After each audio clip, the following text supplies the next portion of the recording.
on a man from MLT. Coldest rapper on the rock, better say my name. Two-step in the game, make me a big lane. Call me a Maltese HY, can't make it rain. Getting stopped by Tracy, but she ain't from the lane. Might see me in a Lambo, I go, but I'm on mode for a race to put Morton on a map. Okay, welcome to the O Takeover. We're here with Samuel. Everybody knows him. Very, very successful MMA fighter. Needs no introduction. Yeah, nice to be here. I need to ask you like right away, because we've been talking back and forth online, obviously, and we got introduced by mutual friends. But the first time I even heard about you, that was when I saw your boat. That was like, you know, I was here in Malta. I'm sitting at by the poolside on a restaurant, and I'll just see this fucking big boat, and I'm texting my friend, who owns this boat? And he said, that's Owen. And I'm like, fucking introduce me to Owen. And then obviously now we're here. You're in the type of the crypto space where I will try to be more involved with for the in the future. But it was just funny why we're even here now. It's just I think things like that are very, very important points of inflection in order to meet people who you want to eventually, let's say, hang around with, talk to, ask questions, just be associated with, even. I always say that you don't know, the next move or the next interaction could be that introduction to somebody that you really, really should get to know. That boat, it's really, really nice. I think if anybody watches, my social media or even my YouTube or anything, you'll see that boat being shown quite a bit. If I had a boat like that, I would change my Instagram tag to like Boat Ericsson or something like. It was just it was amazing, and you did a really great job. So I just wanted to put it out there. That's why if you see someone with a boat like that, you need to talk to that guy. Yeah, for sure. Yeah, even me when we go places with that very, very nice boat. It's called a Y200. It's boat number 2 of that line. Just sold it as well. So how much congratulations. Did you sell it for? How much did you sell it for? Exactly what I paid for it. Oh, yeah. It doesn't look cheap. No, it's not. No. Well, anyway. Yeah, let's move on. Yeah, it is what it is. Yeah. Okay. I'm going to ask you just a couple of questions, just so that my audience can get to know you a little bit more, if that's okay. Yeah, let's go. Okay, so the obvious one, when did you start and why did you become interested in MMA? Well, the thing was, I've been training martial arts for many years, since I was like over 20 years now. But the thing was, I slipped into MMA on a really like weird way, because I just got approached by a promoter, and he wanted me to fight a guy that was like the number 1 ranked in Sweden. This was back in 2017. And I'm like, yeah, I've been training all my life. Let's do it.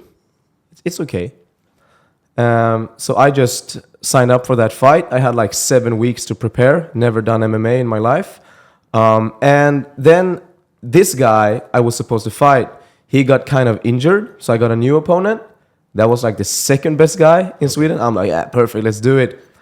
And then the fight day came, and I lost it in 1 minute. I got beat up pretty bad, and then I tapped out to a rear naked choke, which was like everyone besides me kind of knew that was gonna happen. And then I just got a lot of hate from that. Like, it wasn't my fault. Well, it was my fault that I was kind of ignorant, that I even believed that I had a chance to win with no experience at all. But everything just got messy around that fight. So this was in May 2017, and I actually started my journey on Instagram June 2017. So I would say that's how I got introduced to like fighting. So it was I just felt after that I wanted to prove that this fight didn't go my way, and I wasn't ready for it, but I'm not a bad martial artist. I love martial arts. I've been doing it for a long time. I want to show the world that I lost the fight, but I'm still good at what I do, and I wanted to show my passion for it. Yeah. So that's how I kind of got introduced to the whole thing. So you showed adversity and kept going. Yeah, I just wanted to kind of, show that I'm not a bad martial artist, basically. Would you say that was the most challenging moment, let's say, in your career to date, or has there been something more challenging?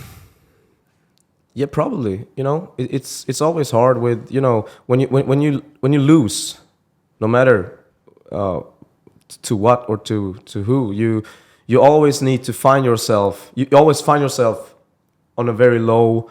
You are, you know, you've been defeated. A lot of people. It's very easy to say if you lose a fight, yeah, you've been defeated. But in terms of like in businesses too, if you start a business and you need to close it because of different reasons, you lost. It's a very special feeling. But what's important for me is, and everything I can think of is, every time I lost in life, I've always come back and made something better out of it. Yeah, you've taken a lesson from each opportunity. Well, even a loss is an opportunity to learn. Yeah, it's something that a lot of people don't realize. Yeah, in fighting, the typical thing to say is you win or you learn. Yeah. So and same with everything. Yeah, same in business. Same with everything. Relationships, friendships. You win or you learn. Like that's the main. No, it's very true. And obviously, you know, doing something as, let's say, intense, and it's definitely high stress, like what you're doing. You constantly have the pressure of that potential loss, you know, which obviously drives you to train harder, work harder, show the commitment to the sport, and obviously overcome your opponent. But when you look at, let's just align that with business. When you look at starting something, and you say to your friend, "Hey, I'm thinking of starting this. What do you think about it?" Straight away, most people, whether they're your best friend or they're just a friend to you, they will probably start with a little bit of doubt. Yeah, and 100%. And I think that's just natural. Yeah, but it's how you react to that. Yeah, now it's not a case of just keep going around and saying the same thing to many people until you get the answer you want to hear. No, it's a case of understanding. Okay, what did they doubt in your potential idea? Yeah, maybe you weren't ready. Yeah, and maybe they showed you that, hey, you're not ready for this. Yeah. But if you can, let's say, overcome that idea, most people will doubt you. Yeah. And if you can keep going, keep focusing, you will show, let's say, a drive through and achieve what you want to achieve. Did you face these doubts when you started your first business? Were people around you like, are you sure? Maybe not. You should not. Or yeah, I think it's, let's say right now it's not a doubt. Let's say when we start something new, it's more of a, what's the path? And you do get questioned on the direction and you know, whether you go on a left turn or a right turn, for sure. But in the early days, yes, constantly doubted. I remember I was working with my family business at the time. And I was like, okay, I think I'm gonna leave this business and I'm gonna go into a completely different business. So that was hospitality, and I went into sales, telesales, so phone sales, and everybody was like, that's crazy. You know, you're a people person. You're front of house. Yeah. You're always there, engaging with an individual, talking. And with now them. you're taking away that. Yeah, you're taking away the ability for that person to see, you know, how you are. You know, you got all these hand gestures, you got body language. You're just doing over the phone. How are you going to deal with that? Yeah. And for me, I knew it was a step forward because ultimately I wanted to get to a place where I could do anything in sales, even over the phone. And you know, there's no way to do it unless you try, right? Yeah. So, you know, I got that doubt when I quit that job and I went and I started doing telesales. Became very, very good at it. It wouldn't just be a phone call. It wouldn't just be, hey, picking up the phone, doing a cold call. No. I would do other things, you know. I would send a letter when everybody was sending emails. Yeah. A person would open the letter and on it would be like, I'm going to call you on Wednesday at 9:30. And then you call them on Wednesday at 9:30 and they answer the phone. You know, so that's a way to obviously, you know, make it even more personal. But it makes people realize that, you know, okay, they doubted you in the beginning, but by doing things like that, they're like, okay, cool. There's no point in doubting this guy anymore because he's able to do things that are a different bit, let's say left to center. Yeah. And you can work around those doubts and those adversities, you know? Yeah. But then when it came to like, okay, I'm going to quit all my jobs and I'm going to set up a company. When me and my brother did that, that was crazy. And everybody doubted. Yeah. But again, like I said, that's natural. It's natural to doubt somebody. Yeah. And usually people who doubt you are in a very comfortable position. Look back at everybody that ever doubted you. Yeah. Very comfortable, I bet you. Yeah, exactly. And they're also like, they're comfortable. So starting something out of their comfort zone, I don't even think that they're not like on purpose doubting. They are just, this is scary. I don't want to get too close to it.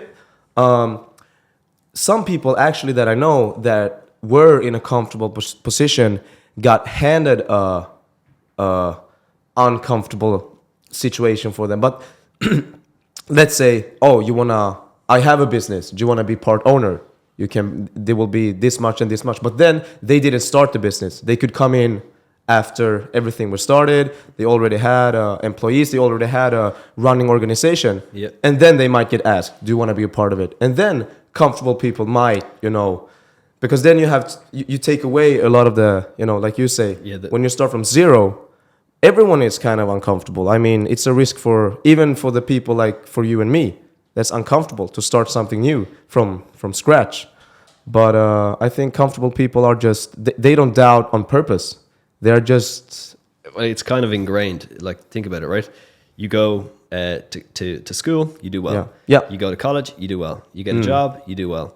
This sort of constant, let's say, natural progression from one institution to the next and eventually into your job. Yeah. And you get rewarded at the end of the month with your salary. That builds, over 18 years, and then you go into the workforce, and then by the time you're 25, you're like, I know what's happening. I have my salary. I have my salary. I have my salary. That is the reason why everybody will doubt you when you say, I'm not going to stay here anymore. I'm going out of this. Over there and that. But let's just go back to your point.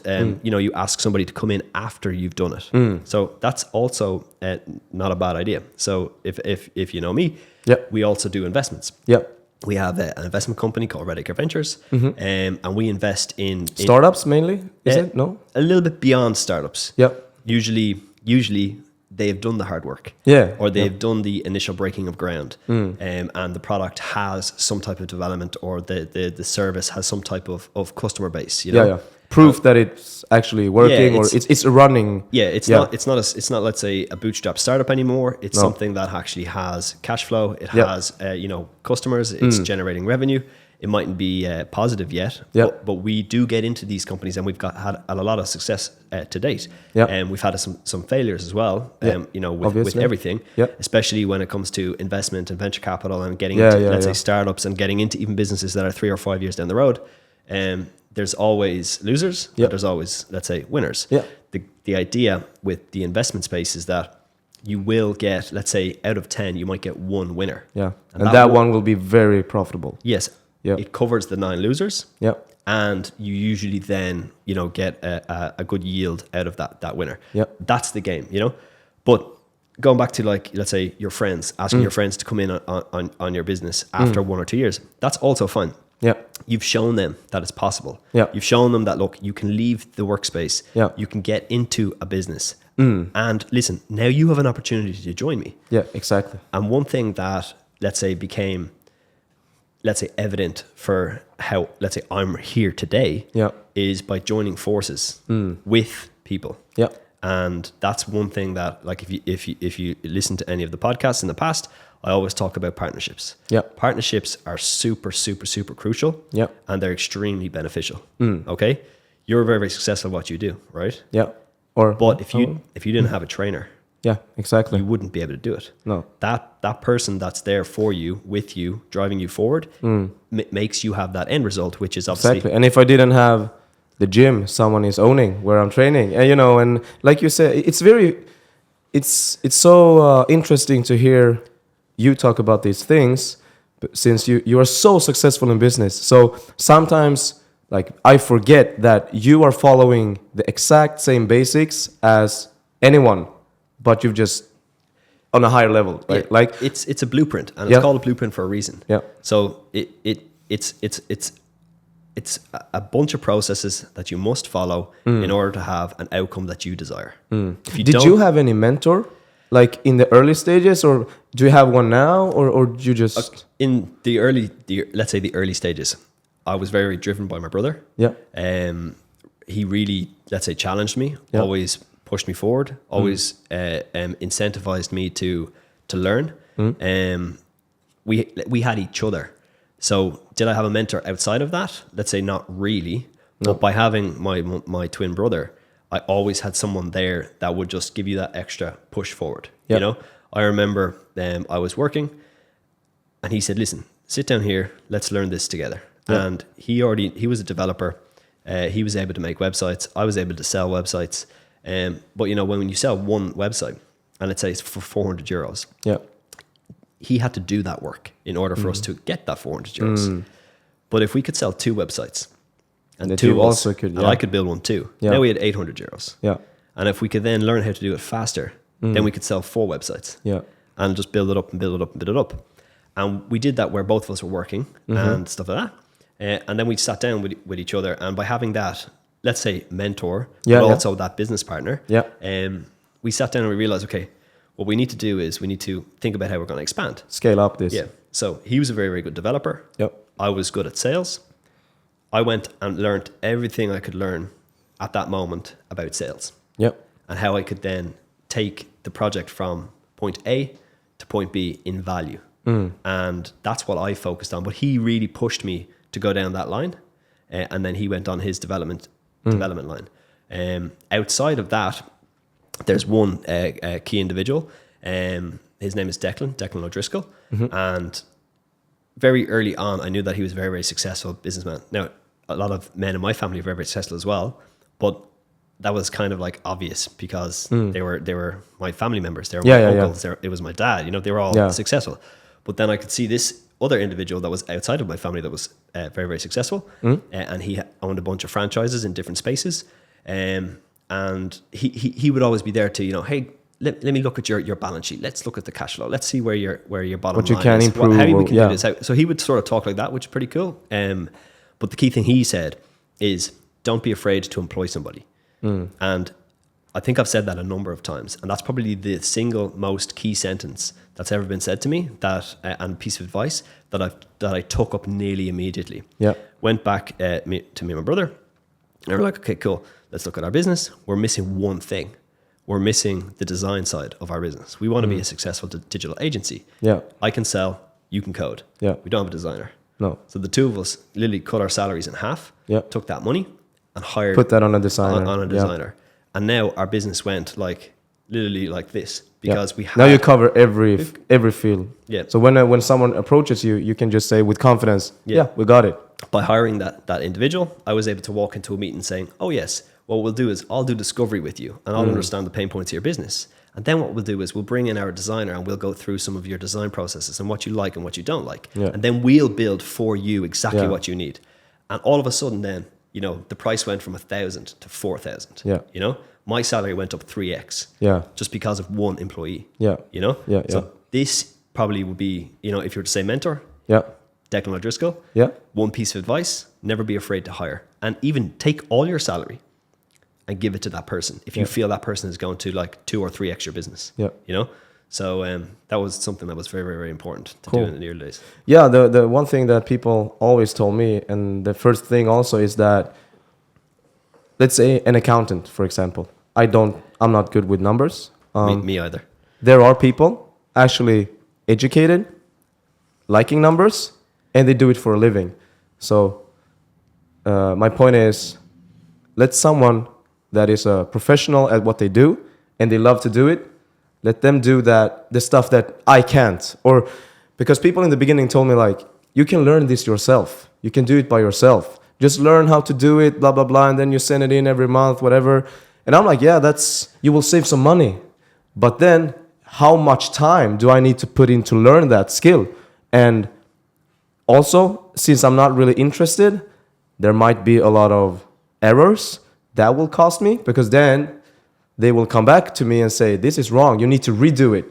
Yeah. And then maybe I can't redo it because I'm just, you know, basic educated in that stuff. Yeah. So I still need to go to someone and tell them, please help me. And so yeah, like you said, I always try to also kind of, the stuff that I can't do and need help with, I always ask. I'm not afraid to ask for help. Like maybe in the beginning you're a little bit proud in some situations, but now I always ask for help. When I can't do something, I'm always trying to find someone that, you know, can do it or can help me with it. Yeah, that you're 100% right. Time is your biggest and only commodity that you pretty much can not get back. Second it's gone, it's gone. Yeah. Literally, that's it. You know? everything else you can get another coffee, you can get another bottle of water, we can do another podcast. But the time it takes to do all that, it's once it's gone, it's gone. The only thing I would add though, while I wouldn't get into it like you, like I don't get into accounting like deep, but I know enough. So if someone was to say, hey, listen, this is what I'm doing, this is what I would like to do, can you invest? I would ask some key questions. Okay, have you got some budget? What's your run rate? Have you got any product development? I would ask some questions. I have like having a little bit of knowledge. I have like basic knowledge about like the financial stuff, but like you say. But let's say if I were to kind of sit down with all the numbers, making it everything, check if everything is correct, and all the the costs and the that would be too advanced. But of course, like you say, I also have invested in some stuff, so obviously I know how to read like a balance sheet. I know to check all these things, basic things, even if I'm just like I don't. It's not something that I do on a daily basis. I'm going to give a bit of an analogy on why that mindset is actually definitely a positive way to think, even though you're saying to yourself, I'm not going to learn that because I don't know how. Okay, fine, you don't have to. There is people that do it for you. So in the very, very early days of trying to take the money that we developed and we earned, and then trying to obviously make that work, because when you create anything, the output usually is some type of revenue or product that will eventually make revenue. So when you do have that, let's say, cash at the end of the business cycle, at the end of the year, you need to make sure that's always working for you. Okay. And when you're, let's say, young like us, you think you're going to make the best decision for yourself, so you go out there and you invest in a company and you invest in a product and you invest in this idea and you're like, this is fantastic. I've got these 5 investments out there. I'm a baller. I'm great. I can fucking do this. And then like a year down the line, you go back to the guys, after your meetings, then everything's very, very positive. And then all of a sudden it's like, oh yeah, but we ran out of cash. Like, why did you run out of cash? Oh, well, I went to too many client dinners. I spent all the money. Can you give me another 100, 200, 300, 400K? And you're just like, no, because you mismanaged the first 200, 300, 400K. And the biggest outcome there was that don't do it yourself. If you're going to take your hard-earned money and you're going to invest in other people and other businesses and other ideas, get someone that's done it before. Get somebody that is, let's say, that you vibe with, that definitely can understand what you're about. And that's super important, making sure that you gel with them, that you're able to speak to them. But find somebody that will sit there every day, work with you on making sure that your money works for you. And only when you have that individual, don't take any money out of your pocket. Because without that person, you're going to lose it all. Trust me, you'll lose it all. Hundreds of thousands, we had bad investments.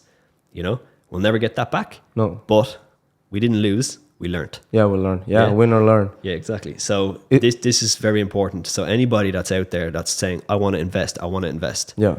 Help yourself by finding someone that will help you invest it wisely so that it works for you. Because you can't afford to lose it. I think most of the people are, when you put your money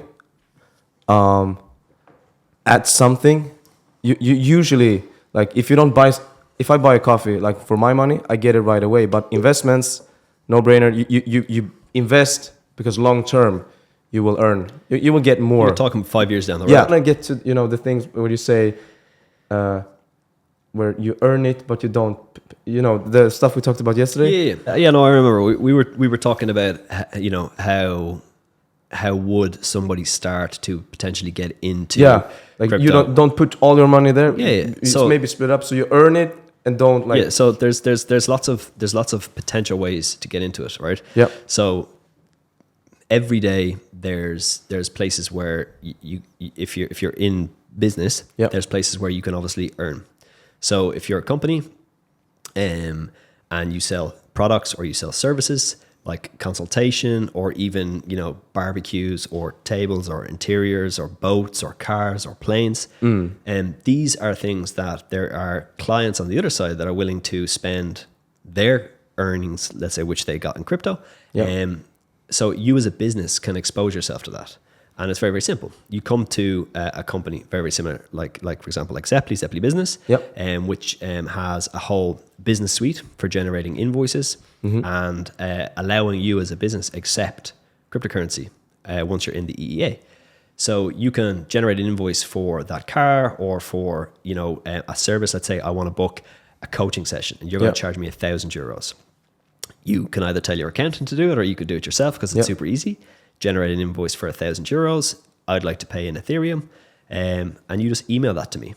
I open up that invoice, scan it, send you the Ethereum.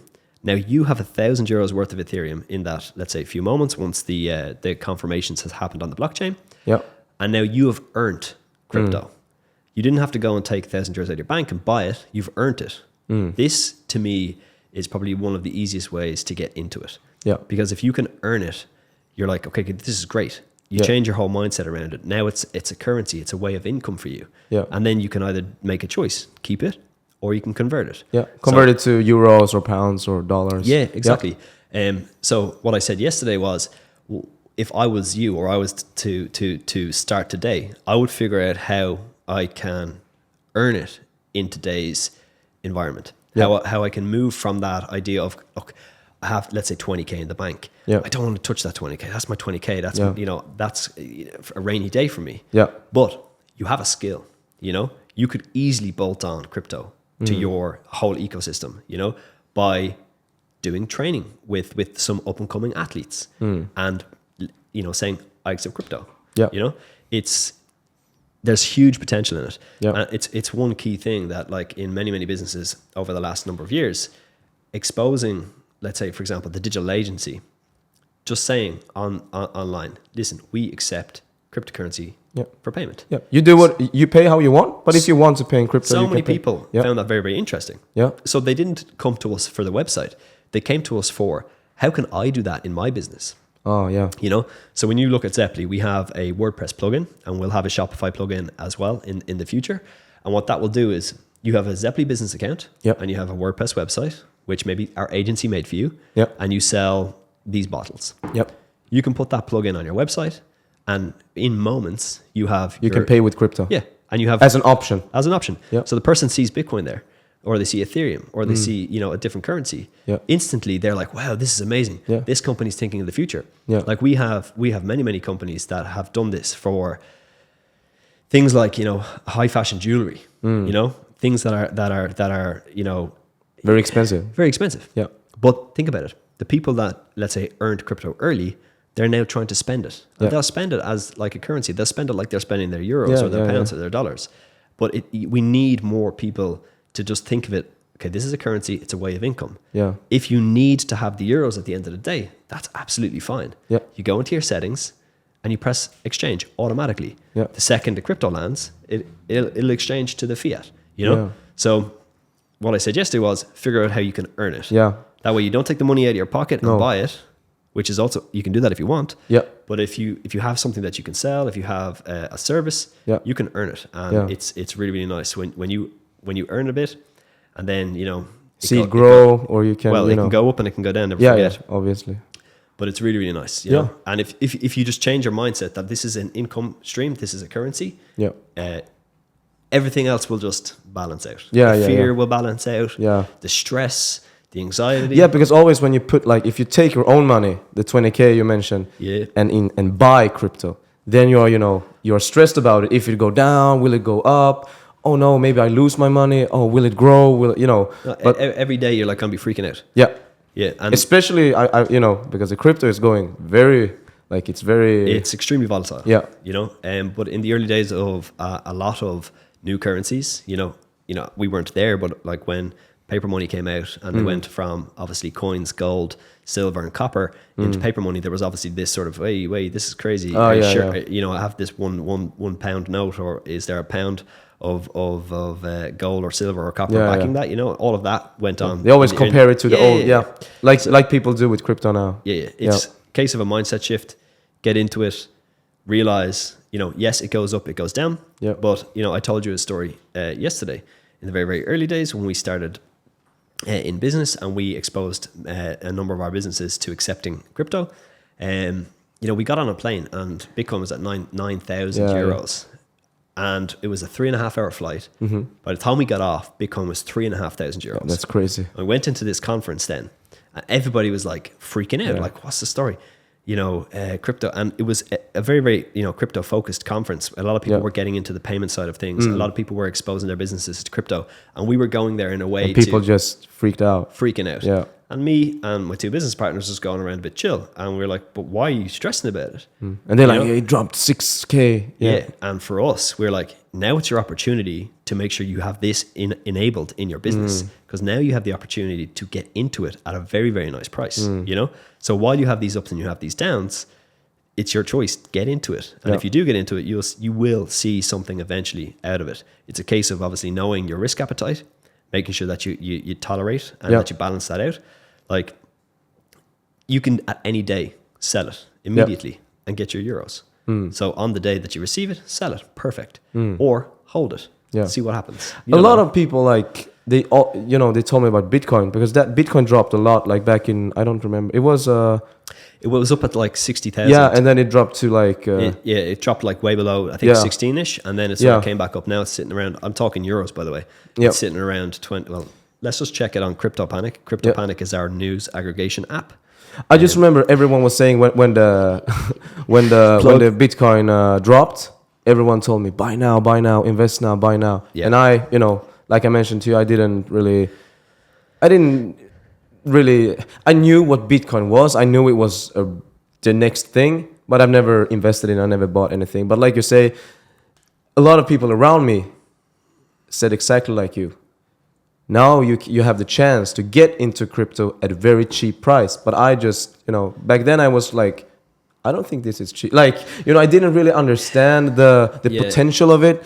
And, you know, I didn't know so much about it. So I was one of these guys where I was comfortable with just knowing that crypto was a thing, but I never took the risk to buy or invest in it at the time. Yeah, it's like anything. You buy Apple at a good price. You buy Tesla at a good price. And you're like, wow, I'm really happy about that. And then earnings come out and you realize that they didn't do so well and it depreciates. First thing you do is you go and you sell and you go, fuck that, I'm never buying that stock again. Yeah. And then it goes back up because they fixed the problem that was there. They realized that there was a capacity issue after COVID. Yeah. They developed some more, you know, independent factories, not all in one location. Now the price goes back up. Yeah. But you sold. Yeah. You know? So it's all mindset. Yeah. Every day is probably a good price. Yeah.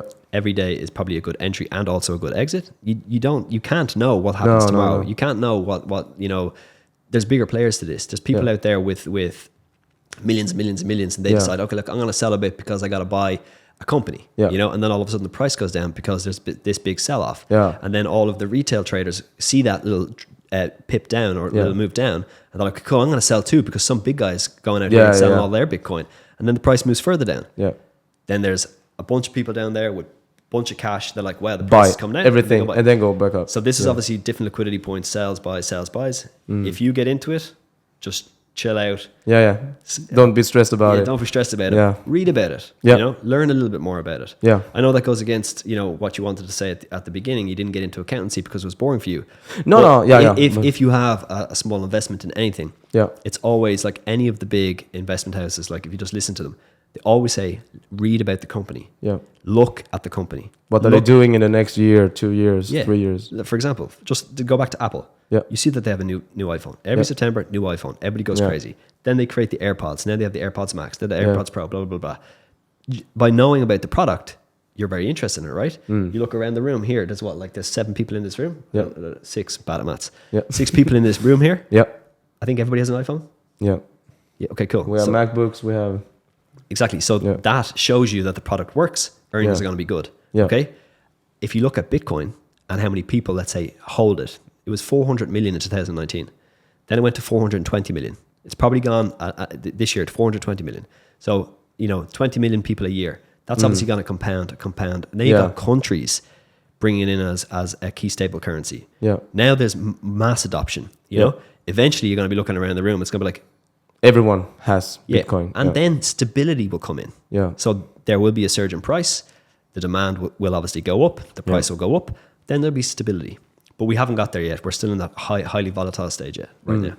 But definitely figure out how you can bring it into your ecosystem. Yeah, I will. With your help, I will.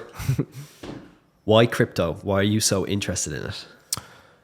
I'm interested in it because everyone around me kind of is into crypto. And I feel like I'm the only one that not only I'm not into it, I don't really know so much about it.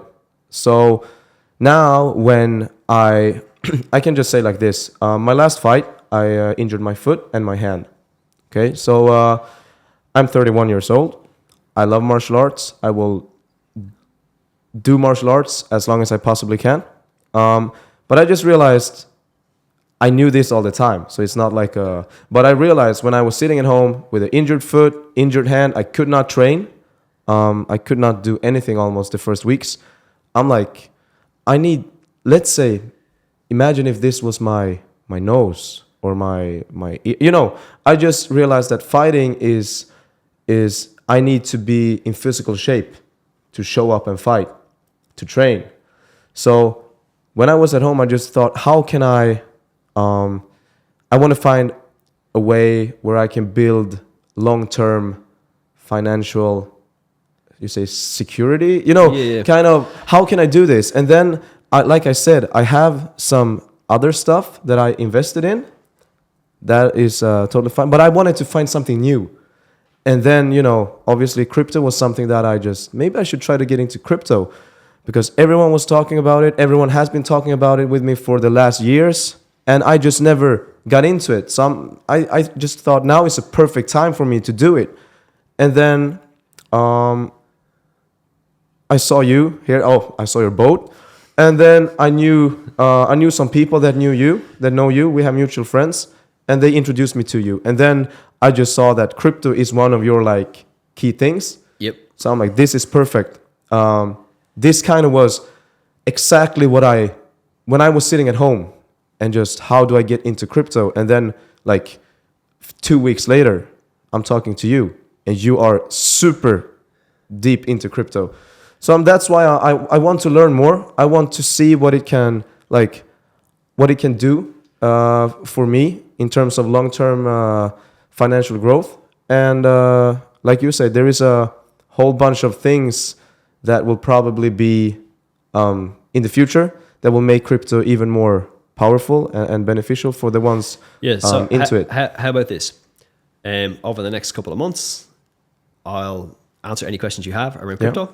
Obviously, you've taken the time to download Zeppeli. Yeah. So Zeppeli app, where you can go and you can buy, I think 10 coins. You can exchange them into any currency, euros, dollars, or pounds. Yeah. Or you can just hold what you earn there. Yeah. So what I'll do is I'll answer all your questions. I'll help you a little bit in the space to get more knowledge. Yeah. You use Zeppeli. Yeah. And at least by the end of this trip, you'll have your first 100 euros of Bitcoin. I will buy my first. Is it is 100 euros? Is that something that how much Bitcoin is the? Since I'm not what can you buy a Bitcoin for? 1 euro, 10 euros, 100 euros, 1,000 euros, 10,000 euros. What is the? There's no minimum. Okay. Right. Think of it like a pizza. Yeah. Pizza's cut up in 10 segments. Yeah. Right. So you can buy 1/10 of a Bitcoin and still have 1/10 of a Bitcoin. Oh, okay. It doesn't matter. It's broken down constantly. Okay. So you don't need to buy one Bitcoin for no thousands of one Bitcoin right now is 25, 25.4, 25.5 in euros. You don't have to go and buy that straight away. And that's one thing that people are like, okay, I'm not getting into it because I got to buy a whole Bitcoin. I got to buy a whole. No, I thought I thought you just almost go like that. Look, it's super easy. You just go to the app. And then you just choose how much you want to. You can put in. You can put in whatever amount you want. You know? So you press buy. You press 100 euro, and you get 0.003 of a Bitcoin. Oh, and then you just confirm. Yeah. Okay. So you just do that, and then you press buy. Yeah. And once you do that, now you've got it in your wallet. Oh. It's there. You can send it. Let's say you have a friend that wants 100 euros worth of Bitcoin. You can send it. Now if you use Zeppeli, you'd send it to your friend for free if they have Zeppeli as well, because it's internal transfers are all free. But yeah, that's how easy it is. You don't have to buy a whole thing. It's as much as you want. But what we'll do is, you get Zeppeli. Yeah. I'll explain everything about it. Yeah. You'll obviously learn, and then try figure out together how you can bring that into your ecosystem. So you can't just buy a cryptocurrency and just think that's going to be your retirement. No, because anything could happen to that at any time. Yeah, it's a case of, let's say, amassing an amount of it. Yeah. And then along the way, figuring out when's right to take more, or when's right to sell. Yeah. And this is the journey that I've been on myself over the last number of years. Obviously, you've seen the boats, you've seen the cars, everything like that. I've seen it, yeah. Would you say, is this because of crypto? No, this is because of your businesses, but is it like, how much would you say? Do you want to say how much you've made in crypto for the last years? No. Probably a lot. Yeah, it's a lot of money. But it's everything that I ever do, always at the end when someone does a transaction interaction, or any type of movement in any of the systems, it's always going to create let's say an earning for me in crypto. So it's not about how much. No. That doesn't matter. It's about how you can bring it into your business, how you can bring it into your ecosystem, how you can bring it into your day-to-day. That gives make it a source of income. Yeah. So having one and holding it, great. It could go to 100K. That's nice. Yeah. You can go for a really nice holiday. You can buy a really nice car. You can do something with that. Yeah. But if you really, really want to have something for long term, it's trying to have a product or have a service that will generating constantly. Yeah. Because like one of the biggest, if you go to a currency trader, they're going to tell you about dollar cost averaging, euro cost averaging, which is getting in and getting out constantly. Yeah. So you get in on the way up and you get it, and you get out, you get in, you get out like this. So every time you get in, let's say you've got in on 5 positions over a day. That's 5 different entry points. When you do the average of that, your single entry point is the average of that. Yeah. So when you have a business that earns in crypto, every single time the person does a transaction, you're taking your commission or you're earning in, let's say, crypto. Yeah. You're getting in at that price. And then the next transaction, and the next transaction. And then, now imagine 1 million transactions a day. Yeah. 2 million transactions a day. The price is always nice, Yeah. right?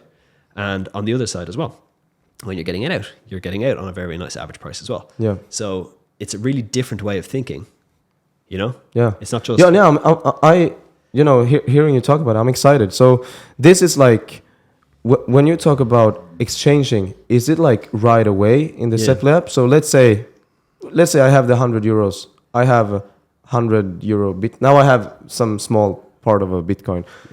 If I buy it like now, and then I want to sell it in 1 hour, I can just do that. Is that how fast it is? It just goes right away, or? It's pretty much instant. So behind every product, in any exchange, there's a thing called an order book. This is, let's say, a little bit more deeper. And you say sell. Typically on the other side, if it was there'd be someone that would be buying. But in the case of an app like this, you're exchanging it on the exchange of the product. Yeah. So your sell is the app's buy, and it does an exchange for you. Okay. So you then get back your euro value at that moment. Okay. Now, when you you buy 100 euros, you wait an hour, it goes to 110, you press exchange, your 100 now is 110, your euro value will just be 110. And then you withdraw that to your bank. You've made 10 euros, 10%, go you. Yeah. Okay. Better than Luke in his day trading. Okay, we've been here. This is the O Takeover. Signing out. Thanks very much for your time, Samuel. Thank you for the invitation. Yeah, it's been interesting. Yeah. Tomorrow we're going to do a bit of a Q&A. Yeah. So make sure you follow up to listen out for that. Yep. Come through 2 lines and that. No cold talk, I don't do mine like that. I don't spill beans, now I'm not highs like that. I hit and don't text cause I'm nice.